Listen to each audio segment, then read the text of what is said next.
क्या आप बार बार पेट के निचले हिस्से में तेज दर्द महसूस करते हैं?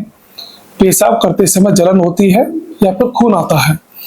अगर हाँ, तो हो सकता है आप गुर्दे में पथरी की समस्या से जूझ रहे हों।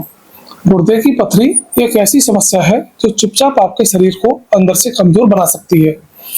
आज की इस वीडियो में हम जानेंगे पथरी बनने के कारण, इसके लक्षण और इलाज के असरदार तरीके। पूरा वीडियो ध्यान से देखें क्योंकि जानकारी से ही मिलेगा एक उचित समाधान। गुर्दे की पथरी, जिसे रीनल स्टोन या फिर किडनी स्टोन कहा जाता है, दरअसल मिनरल और नमक से बनी ठोस संरचना होती है जो किडनी में जम जाती है। यह पथरी आकार में रेत के कण जितनी छोटी और कभी-कभी चने या फिर मूंगफली के आकार की हो सकती है। यह तब बनती है जब पेशाब में कुछ मिनरल्स तत्व जैसे कैल्शियम, ऑक्जेलेट, यूरिक एसिड ज्यादा मात्रा में होते हैं और शरीर उन्हें बाहर नहीं निकाल पाता। धीरे धीरे ये तत्व गुर्दे में जमा होकर पत्थर का रूप ले लेते हैं। अब हम बात करते हैं कि गुर्दे में पथरी किन कारणों से बन सकती है। सबसे पहले डिहाइड्रेशन यानी कम पानी पीना।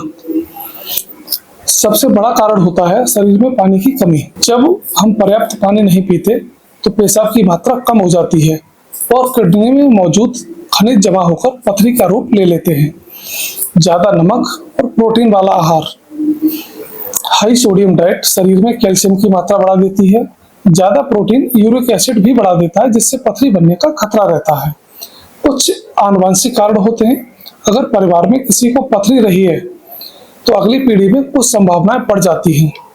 कुछ दवाइयां और सप्लीमेंट ऐसे होते हैं, जैसे विटामिन डी की अधिक मात्रा लेने से या फिर कैल्शियम सप्लीमेंट लेने से गुर्दे की पथरी बनने की संभावना रहती है।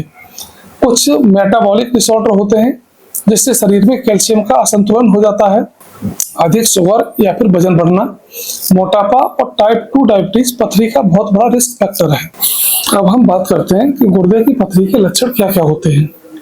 सबसे पहले पीठ या कमर में तेज दर्द, टुकड़ों में आने वाला दर्द जिसे रीनल कोलिक कहते हैं। यह दर्द पेट के निचले हिस्से से शुरू होकर जांघ तक जा सकता है। पेशाब में जलन या दर्द, बार बार पेशाब आना लेकिन थोड़ी मात्रा में, पेशाब का रंग गाढ़ा होना या फिर साथ में खून आना, उल्टी होना, बुखार या ठंड लगना। अगर आपको संक्रमण हो चुका है तो हो सकता है आपको ठंड लग के बुखार आए।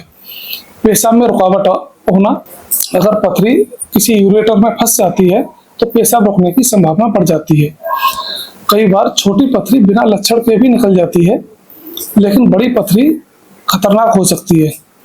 यदि आपको बताए गए लक्षण महसूस हो रहे हैं तो कुछ जांच भी आपको करानी चाहिए। Ultrasound, CT KUB, x-ray KUB, urine test, blood test जिसमें क्रिएटिनिन, यूरिक एसिड और कैल्शियम की मात्रा नापने के लिए देखा जाता है।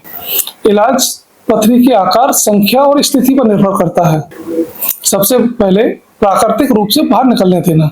अगर पथरी 5 mm से छोटी है तो वो अपने आप बाहर निकल जाती है। ज्यादा पानी पीना, डॉक्टर की सलाह पर अल्फा ब्लॉकर दवा भी ले सकते हैं। कुछ दवाइयों द्वारा इलाज होता है, जैसे पोटेशियम सिट्रेट आदि दवाइयों को गलाने या पेशाब से बाहर निकालने में मदद करता है। कुछ सर्जिकल उपचार होते हैं, जैसे यूआरएस, पीसीएनएल और ओपन सर्जरी। अब हम बात करते हैं कि पथरी से बचने के कौन कौन से उपाय हैं। रोजाना कम से कम 3 लीटर पानी पीना चाहिए। ऑक्जेलेट युक्त चीजें जैसे पालक, बीटरूट, चाय, नट्स ये कम प्रयोग करें। नमक और शक्कर की मात्रा सीमित रखें। शरीर का वजन कंट्रोल रखें। विटामिन सी के सप्लीमेंट कम लें। शराब और कोल्ड ड्रिंक से परहेज रखें। नियमित रूप से यूरिन टेस्ट और किडनी का चेकअप कराते रहें। मूत्र रुक रुक कर आना, जलन हो तो तुरंत डॉक्टर से मिलें।